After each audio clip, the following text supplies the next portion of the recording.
यही एपी है। एपी क्या है? एपी एक सीक्वेंस है, एक अरेंजमेंट है इसी रूल के अकॉर्डिंग। रूल क्या है उसके अंदर? आपको कोई भी एक कांस्टेंट वैल्यू हर बार प्लस या माइनस करनी पड़ेगी। ठीक है बेटा, तो इसको बोलेंगे हम AP. This is called AP, this is a sequence arrangement under a rule. AP के बारे में हमने पढ़ा। एपी जो होती है बेटा, स्टैंडर्ड एपी जो हम लिखते हैं वो क्या लिखते हैं बेटा? एपी हमारी जो होगी वो होगी बेटा ए प्लस डी,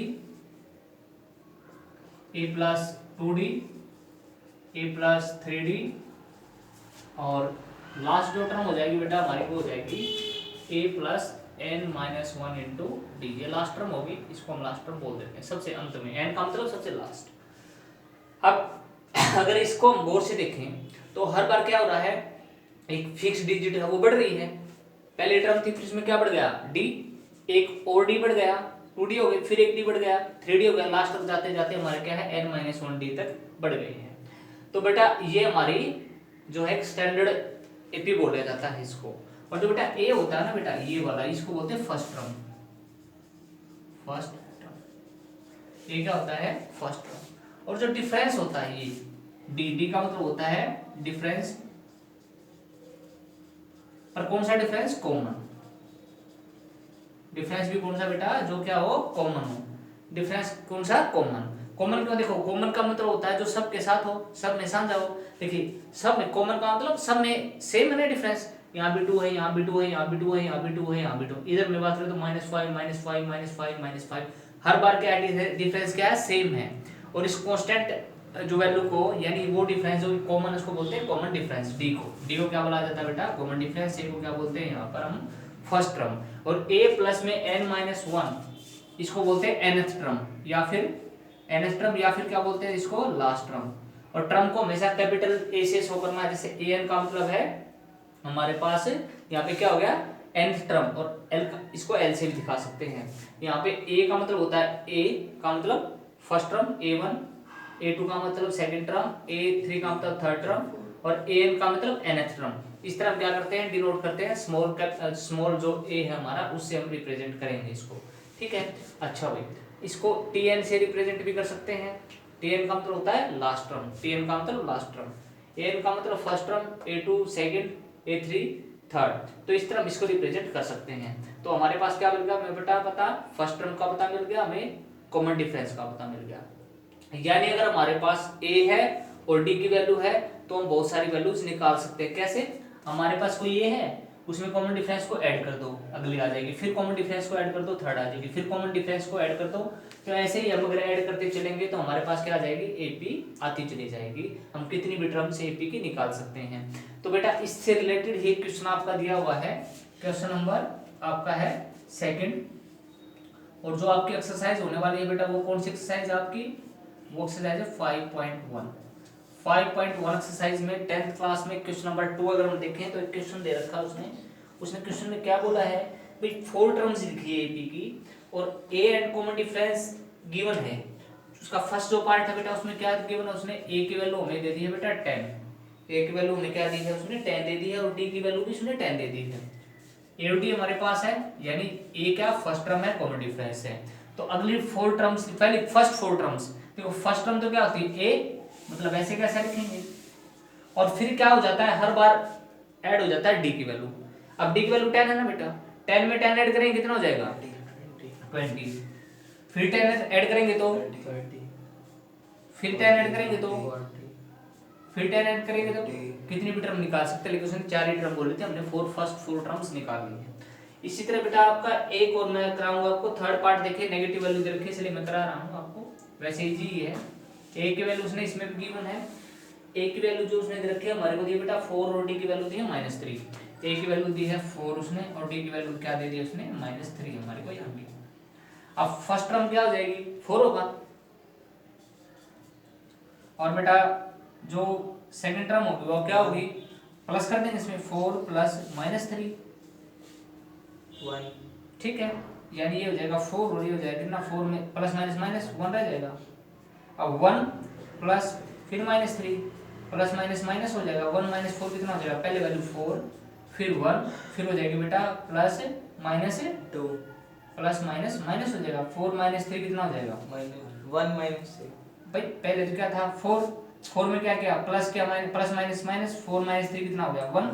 अब अगली बार फिर क्या करना, जो 1 आया था बेटा उसमें क्या जोड़ देंगे, हम क्या करना प्लस माइनस 3 करेंगे, प्लस माइनस माइनस हो जाएगा तो माइनस हो जाएगा यहाँ पे -2, -2 में फिर क्या करना है -3 ऐड करेंगे तो -5 हो जाएगा। तो इस तरह हम 4 वैल्यूज कोई भी निकाल सकते हैं। ये क्वेश्चन आप अच्छे से कर सकते हैं। अभी देखिए ये हमारा क्वेश्चन नंबर सेकंड का हमने first and second part third part किया है, बाकी जो है आप खुद ट्राई करेंगे। बेटा इसी एक्सरसाइज के नेक्स्ट क्वेश्चन पर आ जाते हैं। नेक्स्ट जो थर्ड क्वेश्चन होने वाला है उसने बोला भाई आप एपीज दी है और आप कॉमन डिफरेंस निकालिए और फर्स्ट टर्म निकालिए। तो बेटा एक तो कॉमन डिफरेंस क्या होता है, हमेशा लास्ट जो टर्म दी होगी यानी ए उसमें से उससे पहले वाली घटा देना। एक बात हमेशा ध्यान रखना, जब भी आप कॉमन डिफरेंस निकालेंगे पीछे से चलेंगे आगे से नहीं। कहां से चलेंगे, पीछे से। कहां से चलेंगे, आगे से नहीं। डिफरेंस हमेशा पीछे से निकालेंगे, सबसे लास्ट वाले टर्म में से उससे आगे वाले टर्म घटा दो तो हमें क्या मिल जाएगा, कॉमन डिफरेंस मिलेगा। अभी देखो हम क्या करते हैं, क्वेश्चन नंबर थर्ड अभी स्टार्ट करते हैं। क्वेश्चन नंबर थर्ड को देखते हैं। अभी क्वेश्चन नंबर थर्ड में हमारे को क्या दिया है एक बार देखेंगे। क्वेश्चन नंबर थर्ड को देखते हैं बेटा, exercise 5.1 question third. Question third में उसने क्या बोला, हमें एक सीक्वेंस हमें दे दी है। फर्स्ट पार्ट हम करेंगे, पहले पार्ट दिए हुए इसमें। फर्स्ट पार्ट है 3 1 -1 -3। 3 है बेटा, 1 है, उसके बाद -1 और -3 है।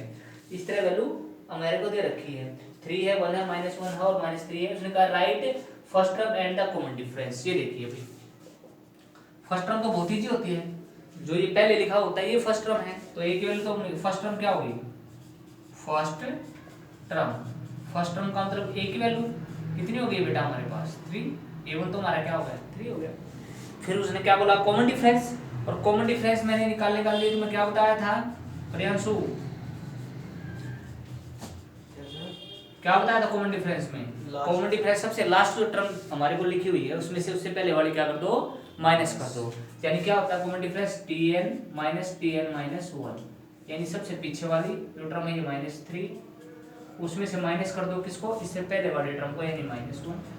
अब क्या हो जाएगा -3 और माइनस माइनस +1 कितना हो जाएगा बेटा -2। यानी हमारे पास डी की वैल्यू भी आ गई है और ए की वैल्यू भी आ गई है। ये हमने क्या कर लिया बेटा, अपना फर्स्ट क्वेश्चन कर लिया है। इसी तरह अपना सेकंड है, थर्ड है, फोर्थ है, फिफ्थ है।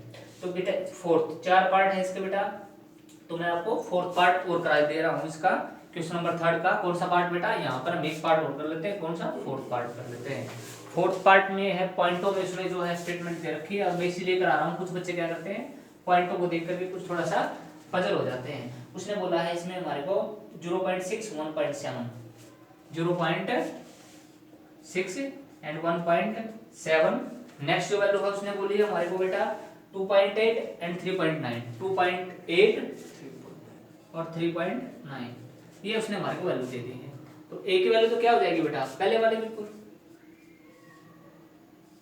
और डी की वैल्यू तुम्हें निकालनी आती है। क्या करो, सबसे लास्ट वाले जो टर्म है यानी 3.9 माइनस करो किसको 2.8 को, कितना हो जाएगा यहाँ पे 9, 1 बच गया बेटा 1.1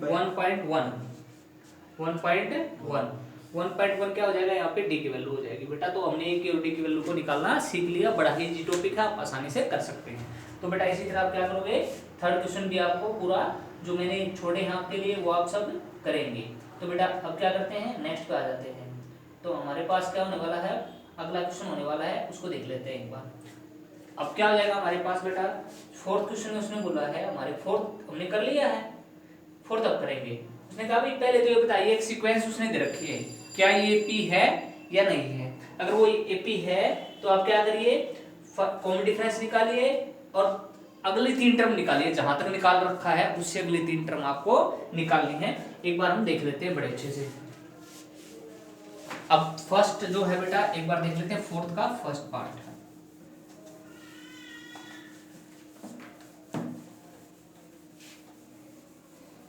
फोर्थ का फर्स्ट पार्ट है, स्टेटमेंट एक बार लिखते हैं हम।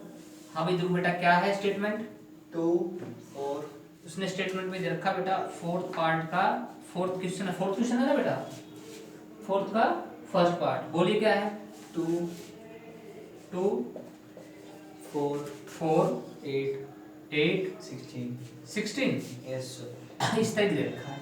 तो पहले तो ये चेक करना है भाई, देखो एपी के लिए क्या जरूरी है, difference should be common. Difference क्या होना चाहिए, कॉमन होना चाहिए। Difference should be common. AP होने के लिए क्या जरूरी है बेटा, डिफरेंस शुड बी कॉमन। जो डिफरेंस है टर्म का वो क्या होना चाहिए, कॉमन होना चाहिए। इन सब में एक जैसा डिफरेंस होना चाहिए, क्योंकि मैंने बताया था ऐसी सीक्वेंस थी जिसमें 2 to 2 ऐड हो रहा था, यहाँ पे क्या हो रहा था, हर बार 5 माइनस हो रहा था। तो अभी देखेंगे पहले तो डिफरेंस निकालिए दो टर्मों के बीच में। यहाँ कितना डिफरेंस है बेटा, 8। यहाँ कितना डिफरेंस है बेटा, 4। लिखेंगे 9। It is not an AP. क्यों नहीं AP, because difference between terms, कौन से terms, successive terms, is not constant. Constant कह लीजिए, फिक्स कह लीजिए, ठीक है, कॉमन कह लीजिए, ठीक है। कांस्टेंट नहीं है। देखो यहाँ पे 2 है, यहाँ पे कितना हो गया, फिर जाकर के 4 हो गया, फिर जाकर के 8 हो गया। तो यहाँ हमने क्या जोड़ा, पहले 2, फिर क्या ऐड किया हमने 4, और फिर क्या किया हमने ऐड। और पहले क्या था, हर बार 2 था, तो बेटा डिफरेंस क्या है, कॉमन नहीं है, तो ये क्या है, एपी नहीं है। तो आगे करना है क्वेश्चन। इसका सेकंड पार्ट बोलिए एक बार बेटा, क्या है, 2, 2 5/2, 5/2 3, 3 7/2. 7। अब देखिए डी की वैल्यू चेक करनी है हमें। तो अब डी की वैल्यू चेक करते हैं तो क्या है, देखो यहाँ से यहाँ 7/2 का मतलब 3.5, यानी यहाँ पे जो डिफरेंस कितने का है, हाफ का है बेटा। एंड 3 - 5/2 यानी 3 में 3 और 2.5 में फिर 1/2 का डिफरेंस है, और फिर 5/2 में 2 में फिर 1/2 का डिफरेंस है। तो हर बार कितना ऐड होता रहा है, हर बार 1/2 ऐड हुआ, 1/2 ऐड हुआ, 1/2 ऐड हुआ। तो डिफरेंस क्या है, हमारे पास कॉमन है, तो डी की वैल्यू क्या होगी, 1/2। लिखेंगे yes, It is. Yes AP. ये क्या है बेटा, yes AP, yes it is an AP. अब एपी है तो डी की वैल्यू तुम्हारे पास हो गई 1/2, और ए की वैल्यू क्या हो गई अपने पास, वो हो गई। और उसने कहा नेक्स्ट 3 टर्म्स। देखो ये कौन सी टर्म है बेटा, फर्स्ट। ये कौन सी है, इधर देख भाई, ये कौन सी है, ये कौन सी है, ये कौन सी है, तब कौन सी निकालेंगे, फिफ्थ। फिफ्थ में क्या हुआ, फोर्थ वाली में 1/2 ऐड कर दो, 7/2 में 1/2 ऐड करेंगे बेटा 4 हो जाएगा, 4 हो जाएगा ना। 4 के बाद कितना हो जाएगा, 9/2। 9/2 के बाद फिर 5 आ जाएगा। तो बेटा ये हमारी नेक्स्ट 3 टर्म्स हो गई। ये हमारी कौन सी टर्म हो गई, नेक्स्ट 3 कौन सी, ये हमारी होगी फिफ्थ, और बेटा सिक्स्थ हो गई हमारी कितनी, 9/2, और सेवंथ जो टर्म हमारी वो कितनी होगी बेटा, सेवंथ टर्म होगी 5। तो हमारे पास नेक्स्ट 3 टर्म्स आ गई हैं। तो इस तरह आप क्या कर सकते हो, क्वेश्चन नंबर 4 आप अच्छे से कर सकते हो, बड़ा ही ईजी है। सिर्फ आपको एपी देखना है, एपी के लिए क्या जरूरी है, डिफरेंस जो कॉमन है या नहीं है। अगर नहीं है तो वहीं छोड़ देंगे क्वेश्चन को बेटा। डिफरेंस कॉमन आ जाए तो जहां भी टर्म हमारी दी हुई है उससे आगे क्या करो, हर बार डिफरेंस जोड़ते जाओ, नेक्स्ट 3 टर्म्स आपको मिल जाएंगी। तो इस तरह हमने क्या कर लिया बेटा, क्वेश्चन नंबर 3 भी कर लिया है। अब क्वेश्चन नंबर 5 की तरफ आ जाते हैं बेटा। 4th हम कर चुके हैं, क्वेश्चन नंबर 5 की तरफ आ जाते हैं। अगर कोई इसमें प्रॉब्लम रहती है तो आप मुझसे कांटेक्ट कर सकते हैं। अब आ जाते हैं बेटा नेक्स्ट क्वेश्चन पर। नेक्स्ट क्वेश्चन हम देखेंगे। नेक्स्ट क्वेश्चन में उसने दिया है बेटा 5th में हमें क्या, 5th क्वेश्चन में स्टेटमेंट एक बार देख लेते हैं। 4 ही क्वेश्चन है बेटा, इसके 4 ही क्वेश्चन इसके अंदर दिए गए हैं और हमने कर लिया। अपने पास से बेटा एक मैं पार्ट और आपको करा रहा हूँ, कुछ बच्चे को डिफिकल्ट लगेगा, रूट आ जाता है तो बड़ी प्रॉब्लम हो जाती है। 12th पार्ट, इसी का 12th पार्ट मैं आपको कराने वाला हूँ, इसी क्वेश्चन का 12th पार्ट। 12th पार्ट में एक बार स्टेटमेंट देखिए क्या है हमारे पास। 12th पार्ट की रूट में रखिए, रूट 2 से शुरू हो भाई, रूट 2 फिर रूट 8 फिर रूट 18 रूट 32. रूट 18 है Yes sir. और रूट 32. देखिए एक बार तो बच्चों को रूट हटाना जरूर आना चाहिए बेटा। रूट 18 को हम क्या लिख सकते हैं, ऐसे रूट हटाने के लिए क्या करते हैं, इसके 2 फैक्टर बना लो। ऐसे फैक्टर में तोड़ो भाई, एक का स्क्वायर निकल सकता हो दूसरे का ना निकलता हो। तो देखो 9 × 2 लिख सकते हैं इसको। अब इसको 9 का तो स्क्वायर रूट क्या बन जाएगा 3, और 2 क्या रह जाएगा, अंदर रह जाएगा। तो इसी तरह हम क्या कर सकते हैं, इनको तोड़ के लिख सकते हैं। यानी हम कैसे लिख सकते हैं, रूट 2 ऐसे कैसे, 8 को लिख सकते हैं 2√2, ये हो जाएगा 3√2, और ये हो जाएगा बेटा 4√2। तो ये एपी है या नहीं, देखो 4√2 है यहाँ 3√2 यानी 4√2 में से 3√2 गए तो 8√2 बच गया ना, यहाँ पे क्या होगा √2 बच गया हमारे पास, डिफरेंस क्या है √2 का है। नेक्स्ट में चलेंगे, यहाँ पे 3√2 है, यहाँ पे 2√2 है, 3√2 में से 2√2 चले जाए तो एक तो बचेगा ना, तो यहाँ पे क्या हो जाएगा √2 हो जाएगा, और ना नेक्स्ट में भी √2 है, यानी क्या हुआ हर बार एक √2 ऐड हुआ है, तो यस क्या है ये अपने पास AP है, और डिफरेंस कितना हो जाएगा, कॉमन डिफरेंस है √2, और अब नेक्स्ट टर्म क्या हो जाएगी √2 ऐड करते जाओ, क्या हो जाएगा 4√2 है ना, क्या हो जाएगा हमारे पास 5√2 हो जाएगा, 6√2 हो जाएगा और 7√2 हो जाएगा, ये ऐड करेंगे और हमारा ये आंसर हो जाएगा बेटा, आंसर हो जाएगा बड़ा ही